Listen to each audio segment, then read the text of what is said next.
끝을 모르는 수렁으로 빠져들고 있는 현재 사태로 인해 실물 경제 위축에 대한 우려가 계속 불거지고 있습니다. 미국을 비롯한 주요 선진국들의 경제가 정지되고 금융시장은 크게 유동치고 있는데요. 얼핏 요 며칠 새 주가가 상승하고 한국의 상황이 진정되어서 이제 위기에서 탈출하는 것이 아닌가 하는 생각도 드시겠지만 서구 사회는 생각보다 심각한 위기를 맞이하고 있습니다.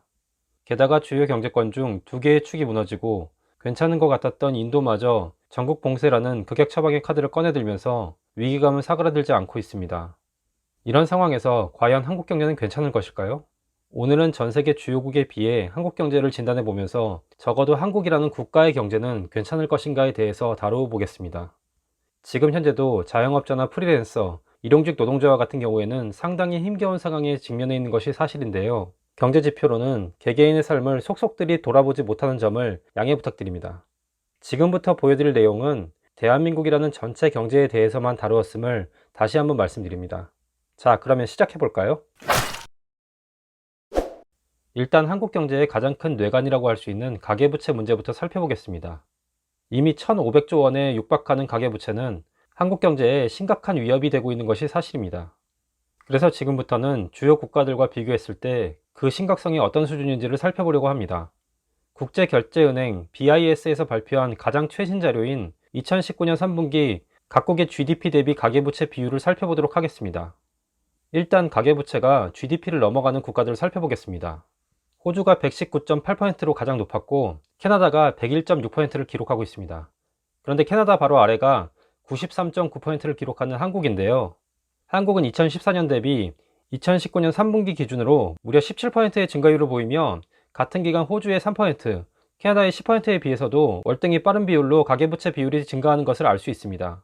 한국 아래의 국가로는 영국이 83.9%, 미국이 75.2%를 기록하고 있는데요. 뉴질랜드도 93.8%를 기록한 것을 보면 영연방 국가들의 비율이 상당히 높은 것이 흥미롭습니다. 미국 밑으로는 프랑스가 65.4%, 일본이 58.6%, 스페인이 57.4%, 중국이 54.4%, 그리고 독일이 54.3%를 기록하고 있는데요. 주요국들과 비교하더라도 한국의 수치는 상당히 위험해 보이는 것이 사실입니다. 그렇기 때문에 한국 경제의 뇌관으로 항상 지적되고 있는 것이고요. 이 이외의 국가들은 브라질 29.8%, 러시아 18.8%, 멕시코 16.5%, 그리고 인도가 12%를 기록하고 있습니다.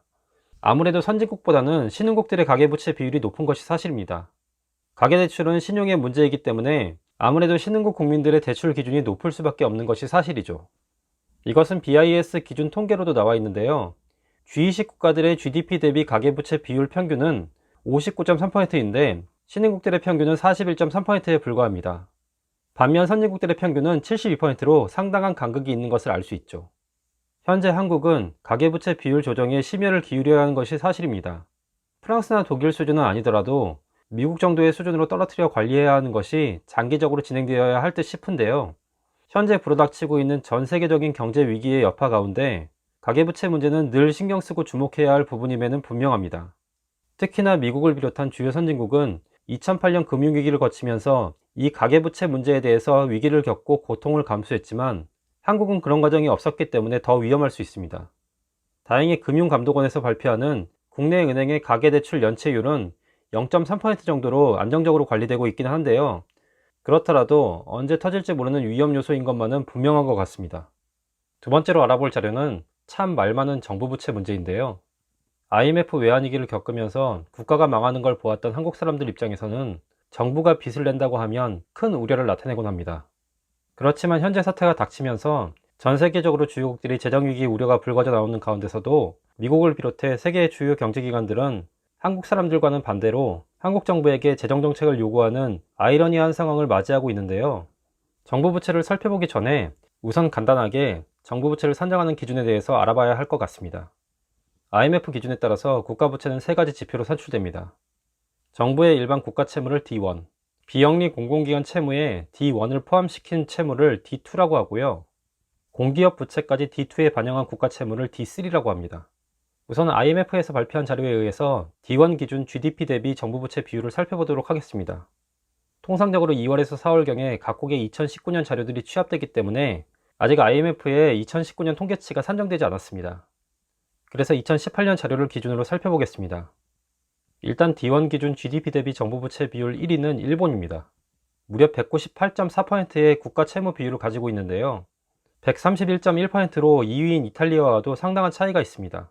현재 전 세계가 양적 완화 등을 이용해 돈을 풀고 있는 상황에서도 일본의 통화정책 및 재정정책이 다른 나라들에 비해서 소극적일 수밖에 없는 이유가 바로 여기에 있습니다. 그리고 이탈리아가 경제 위기의 진원지가 될 가능성이 높다고 이야기되는 것도 바로 이 이유 때문이죠. 일본과 이탈리아를 이어서는 미국이 90.5%, 스페인이 86.7%, 영국이 85.7%, 브라질이 82.5%, 그리고 프랑스가 81%로 뒤를 잇고 있습니다. 그럼에도 불구하고 이 국가들 역시 최근의 사태로 인해 과감한 재정정책을 펴고 있는 상황입니다. 그렇다면 여기서 한국의 위치가 궁금해지는데요. 어느 정도 위치에 있을까요? 일단 프랑스 아래에 있는 국가들의 국가채무 비율은 현저히 낮아집니다. 인도가 43.9%를 기록하고 있고요. 그 뒤로 독일이 39.6%, 그 다음이 바로 한국으로 37.9%를 기록하고 있습니다. 한국과 비슷한 국가들의 국가채무 비율은 캐나다 36.6%, 멕시코가 35.4%, 호주가 30%, 그리고 러시아가 12.9%입니다. 이렇게 살펴본 국가들의 D1 기준 정부부채 비율은 71%로 한국의 국가채무 비율은 상당히 낮은 수준임을 알 수 있습니다. D2 기준 역시 다르지 않은데요. 일본은 이 부분에서도 237.1%로 1위에 랭크되어 있고요. 그 뒤로 이탈리아가 135.5%, 미국이 106.9%를 기록하고 있습니다. 그 뒤를 이어서 프랑스가 98.4%, 스페인이 97.1%, 캐나다 89.9%, 브라질 87%, 그리고 영국이 86.8%로 D1 기준으로 비교적 낮은 비율을 가지고 있었던 국가들도 공공기관의 채무까지 포함시킨다면 상당히 높은 부채 비율을 갖고 있는 것을 알 수 있습니다. 특히나 이탈리아와 스페인의 경우에는 2011년 재정위기 이후 악화된 국가 채무 문제를 해결하지 못하고 현재 사태에 이르게 된 것인데요. 지금 일어나고 있는 사태에서 가장 심각한 국가가 바로 이 두 나라이기 때문에 사태가 진정된 이후에도 이 국가들은 항상 주목하고 지켜봐야 할 것 같습니다. 이제 브라질 다음의 국가들을 살펴보려 하는데요. 인도가 68.1%, 독일이 61.7%, D1 자료를 공개하지 않은 중국이 50.6%고요. 호주가 41.4%, 그리고 한국이 살펴본 국가들 중에서는 가장 낮은 40.1%를 기록 중에 있습니다. D3 역시 다르지 않은데요. D3 기준은 자료를 제공하는 국가들이 많지 않기 때문에 앞서 살펴본 국가들 중에 자료가 공개되어 있는 국가들만 살펴보겠습니다. 프랑스는 112%, 미국이 105.6%, 스페인이 103.4%, 그리고 영국이 88.1% 순이고요. 한국은 56.9%로 앞선 국가들에 비해서도 상당히 낮은 수준임을 알 수 있습니다. D1, D2, D3 자료들을 살펴보면 일부 언론에서 우려하는 한국의 정부 부채 문제는 호들갑이라고 생각될 정도로 과도한데요. 현재 정부가 사상 최초로 회사채 매입을 하는 등의 낮은 수준의 양적 완화를 진행하고 있는 것이 바로 이런 이유 때문입니다. 재정 건전성만은 주요국들과 비교하더라도 양호한 국가가 한국입니다. 세 번째로 알아볼 자료는 바로 기업 부채 문제입니다. BIS에서 발표한 2019년 기준 GDP 대비 기업 부채 비율을 살펴보겠습니다. 일단 중국이 154.5%로 가장 높고 프랑스가 154.1%, 캐나다가 118.7%, 그리고 일본이 101.6%로 GDP를 넘어서는 기업 부채 규모를 보이고 있고요. 한국은 99.3%로 그 뒤를 잇고 있습니다. 한국 아래로는 스페인이 94.6%, 영국 79.1%, 호주 75.7%, 미국 75%, 그리고 이탈리아가 68.8%를 기록하고 있고요. 러시아 45.4%, 인도 44.4%, 그리고 브라질이 42.3%임을 알 수 있습니다. 한국은 기업 부채 면에서 비교적 상위권에 있는데요. 조사 대상 국가들의 평균이 93.7%, 선진국 평균이 89.4%임을 살펴보더라도 한국의 기업 부채는 조금 위험한 수준이라고 할 수 있습니다. 다만 한국의 정부 부채 비율이 낮은 수준이기 때문에 회사채 매입이라든지 자금 지원 등의 다양한 방법을 통해 기업의 자금 융통에 대해서는 다양한 지원책들이 나올 것입니다. 하지만 경제 안정기에 눈에 띄지 않았던 부실 기업들이 하나둘씩 나온다면 이건 역시 한국 경제의 위협이 될 수 있는데요. 다행히도 1997년 외환위기와 2008년 금융위기를 거치면서 기업들은 체질 개선에 힘쓰고 사내 유보액을 꾸준하게 늘려왔기 때문에 기업에서 출발되는 경제 위기에 대한 우려는 생각보다 깊지 않을 것입니다. 마지막 자료는 잘 모르시는 분들에게는 생소할 수 있는 CDS 프리미엄입니다. CDS란 크레딧 디폴트 스왑, 신용 부도 수합이라고 하는 것인데요. 기업이나 국가의 파산 위험을 수치로 만들어서 사고 팔 수 있도록 만들어 놓은 파생 상품입니다. 별게 다 있다고 생각이 드시겠지만 한 국가의 디폴트, 즉 부도 위험을 판단할 때 사용되는 중요한 지표이기 때문에 관심 있으신 분들은 항상 챙겨보는 자료이기도 합니다. 이 상품은 부도 위험이 커질수록 수치가 높아지는데요. 현재 5년 만기 CDS 프리미엄 지표를 살펴보도록 하겠습니다. 현재 주요국들 중에서는 미국이 17.4로 가장 낮습니다. 즉 부도 위험이 거의 없다라는 뜻이겠죠. 그 다음으로는 독일, 캐나다, 그리고 한국이 35.3으로 그 뒤를 잇고 있고요.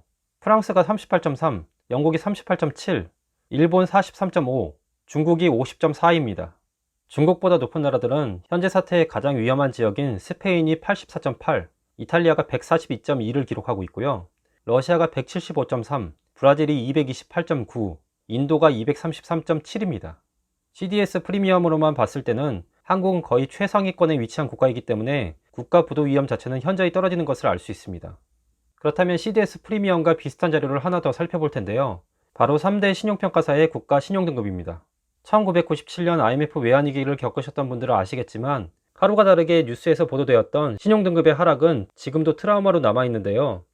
그렇기 때문에 이 지표가 얼마나 중요한지는 한국 사람들이 제일 잘 알 것이라고 생각합니다. 3대 신용평가사는 소위 S&P, 그리고 무디스, 피치, 이 3개 회사인데요.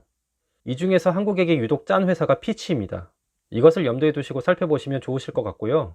신용등급은 각 기관마다 산정하는 등급이 다르기 때문에 보시기 편하시라고 각 신용평가사의 만점을 20으로 두고 한 개 등급이 내려갈 때마다 1점을 깎는 방식으로 점수화했습니다. S&P와 무디스에서 발표한 등급으로는 한국은 18점으로 프랑스, 영국과 같은 나라들과 비슷한 수준이고요. 피치에서는 한국을 17점으로 산정했습니다.